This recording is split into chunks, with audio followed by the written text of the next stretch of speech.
Welcome student.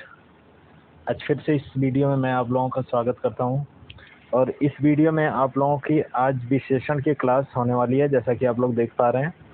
और इस video में आप लोगों का विशेषण पूरी तरीके से ख़त्म हो जाएगा स्टूडेंट। और आज जो है, आज 1-2 दिन के बाद ही क्लास हो पा रही है, तो उसके लिए एक्सट्रीमली सॉरी स्टूडेंट। चलिए आगे बढ़ते हैं, पूरी तुरंत टॉपिक की बात करते हैं। तो विशेषण किसे कहते हैं, विशेषण क्या होता है?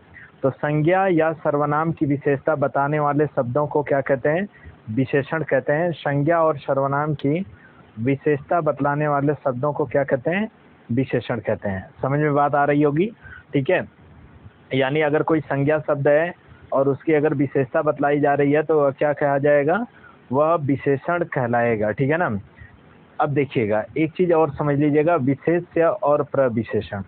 देखिए, जिसकी विशेषता बताई जाती है उसे विशेष्य कहते हैं। ध्यान से समझिएगा, जिसकी विशेषता बताई जाती है उसको विशेष्य कहते हैं।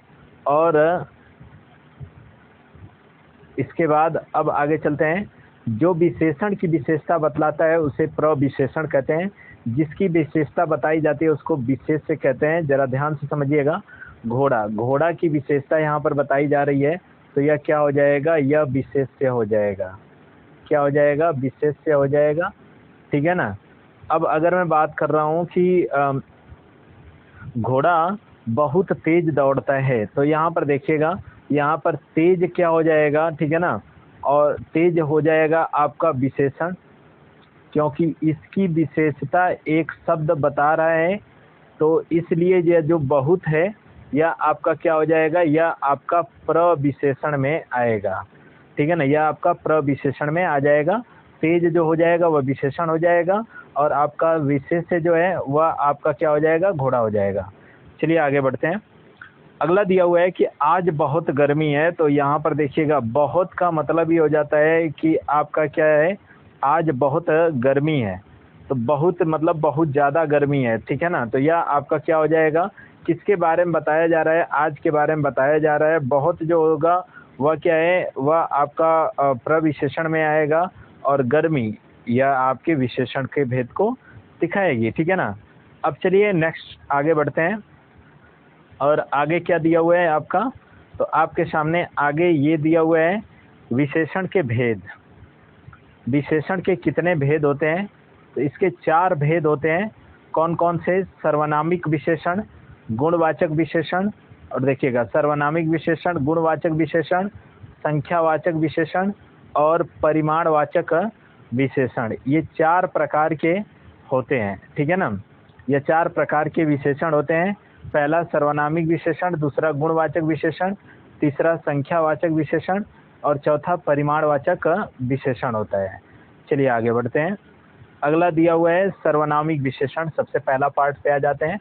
सर्वनामिक विशेषण क्या होता है? जो सर्वनाम किसी संख्या के पहले आकर उसकी विशेषता बताए तो उसे क्या कहते हैं? सर्वनामिक विशेषण कहते हैं। यानी जो सर्वनाम किसी संख्या के पहले आकर उसकी विशेषता बताए तो उसे क्या कहते हैं? सर्वनामिक विशेषण कहते हैं।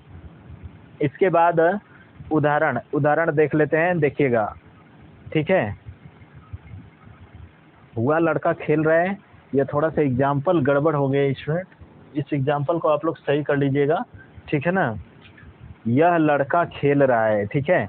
यहाँ पर होगा क्या? यह लड़का खेल रहा है, तो यहाँ पर जो होगा यह जो होगा, यहाँ पर यह मॉडिफाइड कर लीजिएगा। यह जो होगा यह क्या हो जाएगा? यह आपका हो जाएगा सर्वनाम हो जाएगा। ठीक है ना। अर्थात इसको सर्वनामिक विशेषण कहेंगे। यहाँ पे देखिएगा, यह गाड़ी मेरी है। ठीक है ना, यह गाड़ी मेरी है, तो यहाँ पर क्या हो जाएगा? यहाँ पर यह जो है यह सर्वनामिक विशेषण हो जाएगा। गुणवाचक विशेषण, चलिए आगे बढ़ते हैं। इस विशेषण के अंतर्गत सामान्य गुण, रूप, रंग, आकार, अवस्था, स्वभाव, स्वाद इत्यादि का बोध होना पाया जाता है, तो इसे क्या कहते हैं? गुणवाचक विशेषण कहते हैं। समझ में बात आई ना? तो इसे क्या कहते हैं? गुणवाचक विशेषण कहते हैं। जैसे देखिएगा, यहाँ पर आगे हम बात करते हैं उदाहरण का।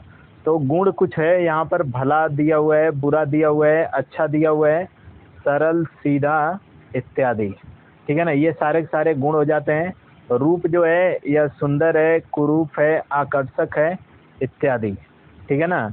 तो यह क्या हो जाएगा, यह आपके रूप दिया हुआ है, आकार है, आकार यहाँ पर दिया हुआ है चौड़ा पतला, ठीक है ना, चौड़ा पतला मोटा लंबा गोल इत्यादि, ठीक है ना, ये आपका क्या हो जाएगा, यह आकार हो जाएगा। समझ में बात आ रही है ना।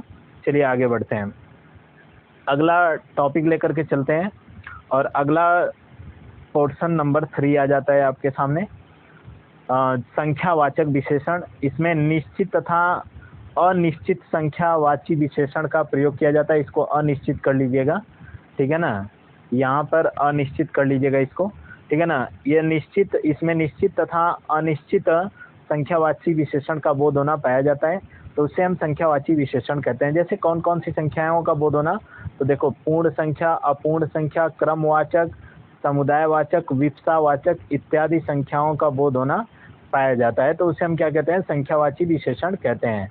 परिमाणवाचक विशेषण, परिमाणवाचक विशेषण क्या होता है स्टूडेंट, तो इस विशेषण के अंतर्गत नाप तोल इत्यादि प्रकार के विशेषता बतलाने वाले शब्दों का बोध होना पाया जाता है, तो उसे हम परिमाणवाचक विशेषण कहते हैं।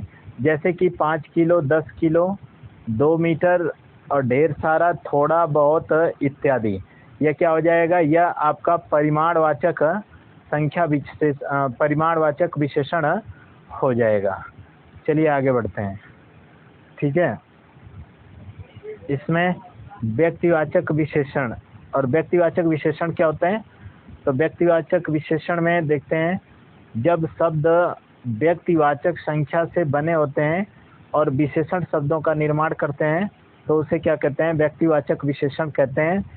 जैसे मुझे भारतीय खाना पसंद है, देखो यहाँ पर क्या हो जाएगा, यहाँ पर आपका भारतीय दिया हुआ है, तो यह आपका क्या हो जाएगा, भारतीय खाना हो जाएगा, अर्थात यहाँ पे भारतीय आपका क्या हो जाएगा, व्यक्तिवाचक विशेषण आएगा, ठीक है ना। देखिए आपका यह लखनवी अंदाज मुझे क्या है, पसंद है, ठीक है ना, तो यहाँ पर दिया हुआ है लखनवी, तो यह लखनवी क्या हो जाएगा, यह भी आपका व्यक्तिवाचक विशेषण में आ जाएगा। चलिए आगे बढ़ते हैं, अगला पॉइंट ये दिया हुआ है आपके सामने, छठा, तुलना बोधक विशेषण होता है।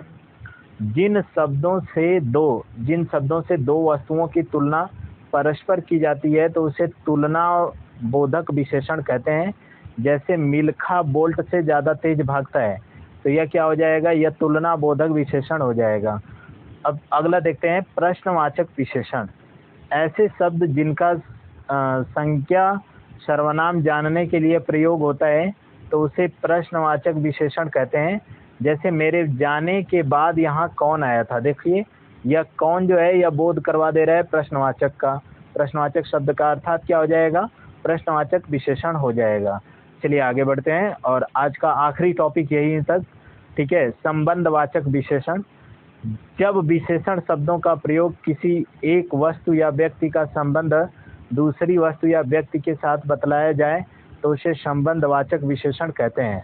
जैसे ज्वालामुखी की भीतरी सतह ज़्यादा गर्म होती है, जैसे ज्वालामुखी की भीतरी सतह ज़्यादा गर्म होती है, तो यह क्या हो जाएगा, यह आपका संबंधवाचक विशेषण हो जाएगा। चलिए आगे बात करते हैं। अच्छा भीतरी है ना, भीतरी यहाँ पे दिया हुआ है, तो यह आपका भीतरी यही इंडिकेट कर रहा है कि यह क्या है, यह संबंधवाचक विशेषण है, ठीक है ना। समझ में आप बात आ गई होगी। तो आज के लिए इतना स्टूडेंट, मिलते हैं नेक्स्ट वीडियो में, तब तक के लिए धन्यवाद। और नेक्स्ट वीडियो आप लोगों की होने वाली है क्रिया की, ठीक है ना, क्रिया, इसके बाद क्रिया विशेषण, इसके बाद आप लोगों का चलूँगा मैं क्या, आपका समास लेकर के चलूँगा या फिर संधि देख लेंगे, ठीक है। तो आज के लिए इतना ही, मिलते हैं नेक्स्ट वीडियो में, तब तक के लिए धन्यवाद स्टूडेंट। और जो लोग वीडियो पे नए होंगे तो वीडियो को सब्सक्राइब कर दीजिएगा, ठीक है ना, वीडियो को सब्सक्राइब कर दीजिएगा, और वीडियो को लाइक तो बनता है स्टूडेंट, तो एक लाइक भी आप लोग कर दीजिएगा। मिलते हैं नेक्स्ट वीडियो में, तब तक के लिए आप लोगों का धन्यवाद।